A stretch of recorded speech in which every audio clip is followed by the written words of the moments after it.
Let's learn how to modeling egg in Blender. Add a cube, then add a subdiv modifier, level 3 and render 3.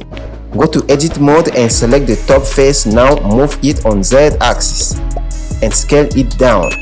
On object mode, right click and shade it smooth. Now for the material, go to shader editor. We only need discrete node, void texture, bump and principal BSDF. So here is the setting. On notch texture, change the scale to 98. On bump, change the strength to 0.117. On principal BSDF, change the color of the base color. You can use this Xcode color and change the roughness to 0.395. Now connect the distance to the height and normal to the normal.